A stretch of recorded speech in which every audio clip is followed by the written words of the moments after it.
Dewan ini seperti apa Mas tujuan maksudnya? Tujuannya yaitu sebelumnya kita menuntut terkait undang-undang ya Mas, terkait penyelesaian honorer di 2024. Karena kebetulan di Banyumas sendiri honorer di Banyumas masih begitu banyak, kisaran 400 lebih. Itu pun yang terdata di BKN. Masih ada beberapa teman-teman yang belum terdata di BKN. Itu kita mau memperjuangkan. Permasalahannya sebenarnya apa Mas? Ini kan ada ribuan. Perjuangannya yang diperjuangkan yaitu status kita menjadi ASN. Berarti minta diangkat menjadi ASN. Betul. Harapan kita sih tanpa adanya tes dan apapun yang lainnya. Tapi kalau memang dari undang-undang atau regulasi yang ada melalui tes ya kita laksanakan. Ini rata-rata yang datang udah pengabdian berapa lama Mas? Rata-rata sudah ada yang mulai dari 2005, ada yang 2010, macam-macam Mas. Tapi memang udah pantas diangkat gitu ya? Iya Mas, kalau secara usia ya harusnya memang sudah diangkat. Tapi sampai saat ini belum ada. Ini kepentok apa Mas, regulasi atau? Kalau untuk yang 2005 terpentok dengan regulasi. Tapi kalau untuk yang teman-teman baru yang 2010, 2011 ke sini itu memang pada saat itu kan belum ada penyelesaian. Data tadi yang sudah didata mungkin ada 4.000 sekian. Kemudian di luar itu juga masih ada tenaga honorer yang masa kerjanya masih hanya 1-2 tahun. Itu jumlahnya berapa Mas yang belum kita sih belum ada data fix-nya ya Mas, karena kita belum mendapat belum pendataan ulang lagi terkait itu. Intinya di 2021 kemarin terkait pendataan BKN itu yang masuk itu kurang lebih hampir 5.000 untuk di Banyumas sendiri, dan itu sudah ada penyelesaian yang 2022, 2023 yang tes P3K kemarin, dan ada beberapa yang sudah lolos. Nah, untuk sisanya itu sekitar 4.000 lebih. Artinya 4.000 ini belum keangkat ya Mas? Belum. Nah, ini hasil pertemuan tadi sama Dewan seperti apa? Hasilnya tadi Pak Sardi kemarin berkunjung ke Dewan RI, itu ya ada kabar baik lah untuk kita. Yang tadinya ada tes, ternyata tes itu hanya sekedar formalitas, dan untuk bentuknya seperti apa nanti kita lihat ke depan. Masnya saya Asmoni Mas? Agil Prasetyo. Ketua Paguyuban. Saya Ketua Ikatan Pegawai Non ASN Banyumas. Oh, Mas. Iwana Mas. Mas, ini berarti dari berbagai OPD Mas? Semuanya honorer ya Mas ya? Seluruh OPD dan kecamatan. Hanya tenaga teknis tapi. Tenaga teknis ya. Non guru dan kesehatan. Non guru dan kesehatan. Tenaga teknis berarti meliputi OPD, kecamatan dan kelurahan. Karena untuk kesehatan dan guru sudah ada paguyubannya sendiri. Non guru dan kesehatan ya Mas berarti ya? Kalau harapan kita ya tetap PNS Mas. Tapi karena penyelesaian terkait dari pemerintah pusat adanya P3K yang bagaimana lagi. Yang penting status kita sudah jelas mendapatkan NIP. Tuntutan teman-teman bahwa Dewan itu komitmen saya dari 2004 sampai sekarang ya, mulai 2005, 2009, 2014, 2019 sampai sekarang komitmen saya kan teman-teman honorer itu memang harus dimanusiakan. Sehingga kemarin pada pendataan saya selalu komit pada PPTK, pada BKSDM itu untuk semuanya didata tanpa terkecuali. Itu pun masih ada yang tercecer, artinya karena keterbatasan informasi. Ini yang kasihan mereka. Ini juga harus diperjuangkan.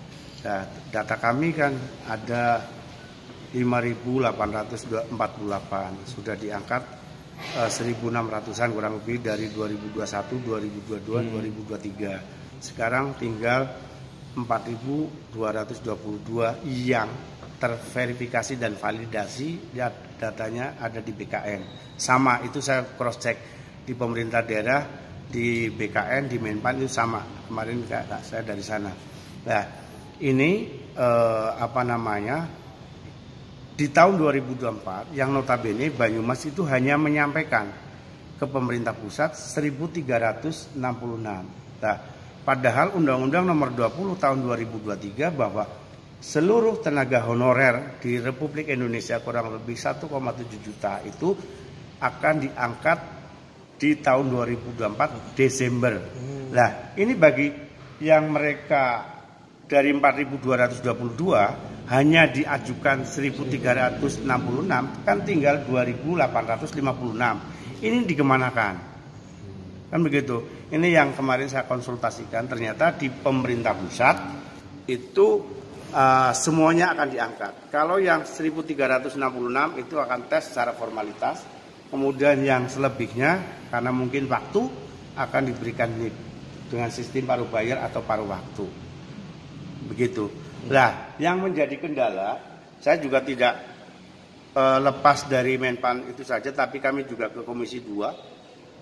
Yang menjadi masalah bahwa Menpan sudah merancang segala sesuatunya untuk pelaksanaan perekrutan P3K ini, CPNS, tetapi PP-nya itu belum ada. PP-nya itu belum ada, jadi belum bisa dilaksanakan. Mungkin ini April kemarin notabene song lagi, Mei ini juga bisa song lagi karena PP-nya. Baru informasinya nanti di bulan Juni atau Juli itu Menpan sama Komisi 2 akan mendesak Presiden untuk mengeluarkan PP karena Presiden kan Oktober harus lengser. Begitu. Saya Komisi 1 nanti saya tanggal 20 Agustus juga saya lengser sehingga saya harus kawal betul-betul ini sampai paripurna. Begitu. Pemerintah undang-undang kan sudah memberikan keluasan yaitu paruh bayar dan paruh waktu. Paruh bayar itu memberikan harga atau gaji yang sekarang ini mereka digaji 2.200.000. UMR kita 2.195.000. Itu. Nah, masalah tunjangan lainnya yang penting NIP-nya dulu. Mereka diorangkan, dimanusiakan dulu. Tapi haknya nanti di kemudian hari, di kemudian tahun. Itu maksud pemerintah melalui Menpan itu seperti itu. Jadi kalau kita bicara di Banyumas, uangnya ada. Kalau kita mau. Kenapa? Kita butuh kurang lebih 43 miliar. Tapi kita juga memberikan investasi di Bank Jateng kurang lebih 40 miliar. Di PDAM 47 miliar, di BKK kurang lebih 35 miliar. Artinya itu lebih dari cukup kalau kita bicara masalah uang. Nah, ya. Ini mau dibikin berapa tahap berarti Pak dari 4.000 ini? Ya, kalau tahapan-tahapan ya tentunya pemerintah daerah kan mengikuti aturan pemerintah pusat. Pemerintah daerah mengikuti aturan pemerintah pusat. Uang PP-nya aja belum ada. Menpan kan tunggu PP. Kalau PP-nya sudah turun, jalan. Selesai. Jadi amanah Undang-Undang 20 2023 itu terselesaikan. Dan ke depan ini kan akibat dari pejabat-pejabat pada titip-titip itu. Itu bupatinya baru, bawa orang, tim suksesnya segala macam. Nah, ke depan itu sudah ada format. Jadi pejabat, bupati, kepala daerah, gubernur, wakil gubernur, kepala dinas, sekda segala macam ada format. Kalau bawa orang nanti orangnya itu lengser, dia ikut ke bawah lengser, jadi tidak menjadi beban negara. Itu bagus, saya salut begitu. Ini memang praktek yang sudah berjalan dari sudah berjalan kan begitu. Akhirnya tenaga honorer menumpuk terus tidak selesai. Tapi format yang ini Pak Anas, itu saya acungi jempol bagus. Jadi ke depan pejabat baru 2024-2029 nanti ada format tim sukses atau siapapun boleh masuk, tetapi ketika lengser ikut bawa pulang. Jadi tidak jadi beban negara. Begitu.